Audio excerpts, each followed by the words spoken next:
안녕하세요, 여러분. 혹시 그런 날 없으세요? 매일매일이 그냥 비슷하게 흘러가는 것 같고 뭘 했는지 딱히 기억도 잘 안 나고 네, 삶이 좀 재미없게 느껴질 때요. 마치 세상이 다 흑백인 것처럼 좀 흐릿하게 느껴지는 순간들 말이에요. 아, 네. 그런 때가 분명 있죠. 많은 분들이 공감하실 것 같은데요.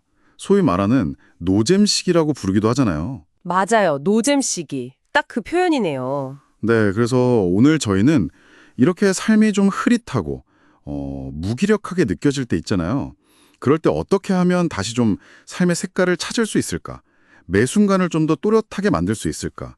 뭐랄까, 삶의 해상도를 높이는 방법이라고 할 수 있을까요? 삶의 해상도를 높인다. 오, 표현 좋은데요? 네, 그렇죠. 저희가 이 주제 관련해서 흥미로운 글들을 좀 찾아봤는데 거기서 발견한 몇 가지 생각들, 방법들을 오늘 좀 나눠볼까 합니다. 일상에 다시 생기를 불어넣는 그런 이야기들이요. 네, 좋습니다. 첫 번째로 저도 흥미롭게 본 게 있었는데, 바로 깊이 파고들기였어요. 요즘 디깅이라는 말 많이 쓰잖아요. 아, 네네. 디깅, 맞아요. 네, 어떤 분야든 괜찮으니까 하나를 딱 정해서 깊이 파고들어 보는 거죠. 예를 들면 뭐가 있을까요? 음악 좋아하면 특정 아티스트 앨범을 전부 다 찾아 들어본다거나, 그쵸. 아니면 뭐 그 아티스트 관련된 공연을 막 찾아다닌다든지 관련 인터뷰나 글들을 샅샅이 읽어보는 거. 그런 거요. 네.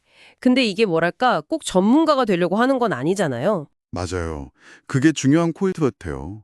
여러 자료에서도 공통적으로 이야기하는 게 이게 무슨 지식을 막 쌓아서 전문가가 되겠다. 이게 아니라는 거죠. 그냥 그 과정 자체에서 순수하게 즐거움을 찾는 거예요. 재미를 느끼는 거. 아, 순수한 즐거움? 네. 저도 예전에 학창 시절에 되게 힘들었던 때가 있었거든요. 뭐 과제다 시험이다 해서 정신없고 그때 제가 특정 밴드 음악에 정말 푹 빠졌었어요. 쉬는 시간마다 듣고 자기 전에도 듣고 아, 저도 그런 경험 있어요. 그렇죠. 근데 돌이켜보면 물론 그 시절이 힘들긴 했지만 그 음악 덕분에 마냥 힘들게만 기억되진 않더라고요. 그 음악 듣던 순간들은 되게 선명하게 남아있어요. 그게 일종의 기억의 구슬 같은 걸까요? 애니메이션 인사이드 아웃에 나오는 것처럼? 아, 맞아요. 비유 좋네요. 딱 그거예요. 내 삶에 그런 다채로운 색깔의 구슬 혹은 나만의 기억의 섬을 만드는 거죠. 기억의 섬. 네. 어떤 글에서는 직장 생활하면서 너무 힘들 때 맥주의 세계를 막 탐험했다고 하더라고요. 에일이니 라거니 하면서 종류별로 마셔보고 역사도 찾아보고 그것도 일종의 디깅이죠. 하하, 맥주 디깅이요. 재밌네요. 진짜 뭐든 될 수 있군요. 중요한 건 일이나 공부 외에 그렇게 몰입할 수 있는 나만의 섬이 있다는 거네요. 그렇죠. 지친 일상에 확실히 활력을 주죠. 단순히 시간을 때우는 게 아니라 뭔가 새로운 세계를 알아가는 즐거움. 그게 중요하다고 여러 글에서 강조하더라고요. 네. 그리고 또 다른 방법으로 제시된 게 있었는데 이것도 상당히 인상적이었어요. 세상을 조금 천천히 만나보는 거예요. 아, 천천히 경험하기. 네. 이것도 참 공감이 많이 됐어요. 늘 타던 자동차나 지하철 대신에 자전거를 타거나 아니면 그냥 걸어보는 거? 그런 걸까요? 네, 정확해요. 어떤 글에서는 그렇게 일부러 느리게 이동했더니 평소에 그냥 지나쳤던 예쁜 골목길이나 작은 가게들을 발견하게 됐다고 하더라고요. 아, 진짜 그럴 것 같아요. 맨날 차 타고 슝 지나가면 안 보이던 것들이 걸으면 보이잖아요. 그렇죠. 계절의 작은 변화 같은 것도 더 잘 느껴지고요. 나뭇잎 색깔이 벌써 이렇게 변했네? 라던가 바람에서 가을 냄새가 나네? 같은 거예요. 음, 바람의 온도나 햇살의 따스함 같은 거, 그런 감각적인 경험들이 쌓이면 하루가 좀 더 풍성해지겠네요? 네. 속도를 늦추면 비로소 보이는 것들, 느껴지는 것들이 있다는 거죠. 한 자료에서는 사진 찍기를 추천하기도 했어요. 아, 사진 찍는 거요? 저 사진 찍는 거 좋아하는데, 근데 여기서 말하는 건 막 찍어서 바로 SNS에 올리고 좋아요 받는 그런 사진 말고요. 아, 그런 거 말고요. 그럼 어떤 거죠? 그냥 카메라 하나만 들고 혹은 스마트폰이라도 좋으니 다른 방해 없이 온전히 찍는 행위 자체에 집중하는 거예요. 뭐랄까, 세상을 관찰하는 도구로서의 사진 찍기죠. 이 순간을 어떻게 포착할까, 빛은 어떻고 구도는 어떤가, 이렇게 집중하다 보면 그 순간을 온전히 내 것으로 만들 수 있다는 거예요. 아, 그냥 기록용이나 과시용이 아니라 그 순간에 더 깊이 머무르기 위한 방법이군요. 네, 맞아요. 그렇게 방해받지 않고 온전히 그 시간을 느끼는 경험 자체가 나중에 돌아봤을 때 기억을 훨씬 더 생생하고 풍부하게 만든다고 하더라고요. 그렇군요. 천천히 걷고 자세히 보고 사진으로 담아보고 이것만으로도 일상이 좀 달라질 것 같아요. 그렇죠.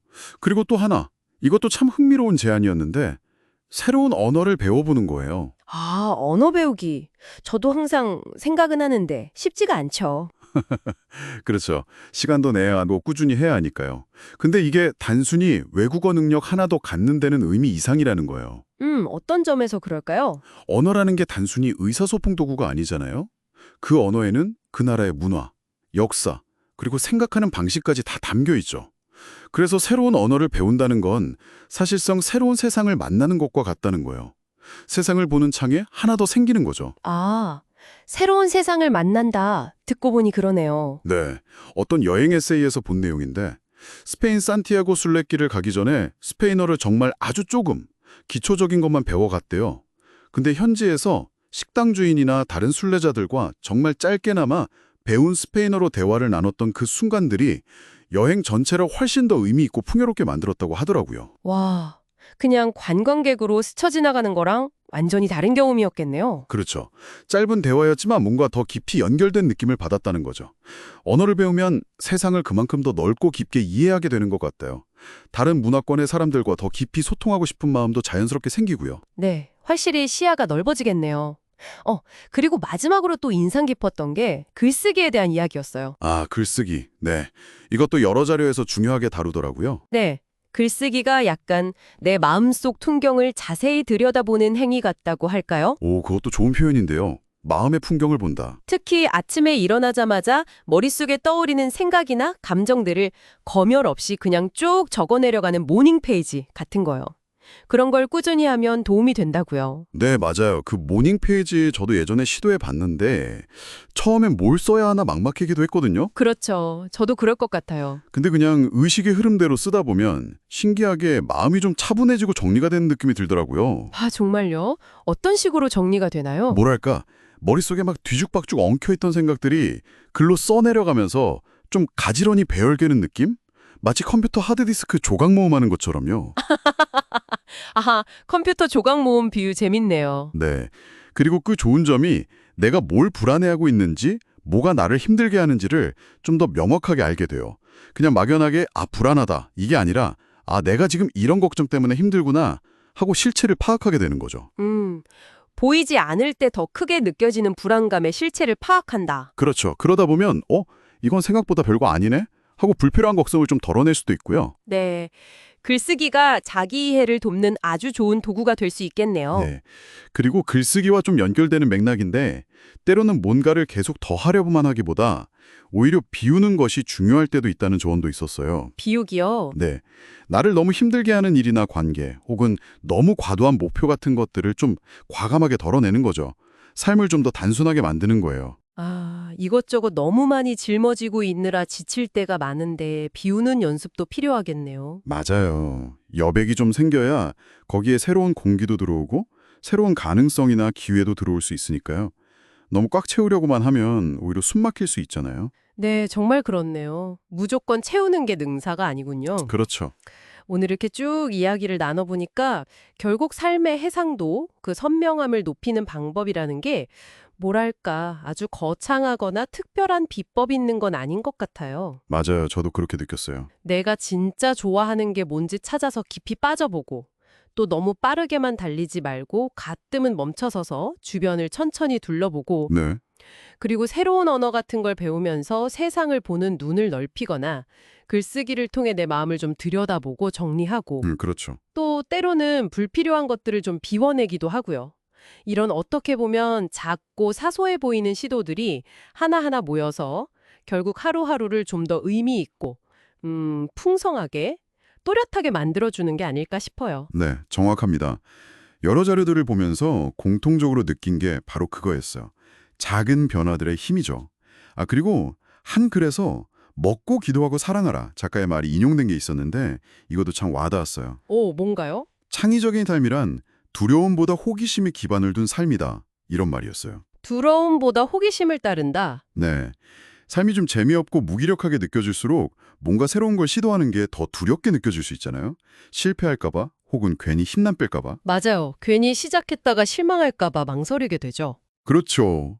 근데 그럴 때일수록 너무 거창한 도전이나 변화를 생각하기보다는 그냥 아주 작은 호기심에서부터 한번 시작해보는 건 어떨까 싶어요.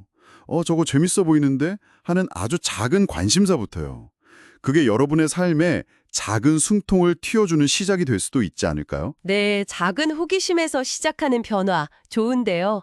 오늘 저희가 나눈 이야기들이 여러분의 일상에 그런 작은 영감, 작은 반짝임을 더하는데 조금이나마 도움이 되었기를 바랍니다. 네. 여러분의 하루가 조금 더 선명하고 다채로운 색깔로 채워지기를 응원하겠습니다. 저희는 다음에 또 흥미로운 이야기 가지고 찾아올게요.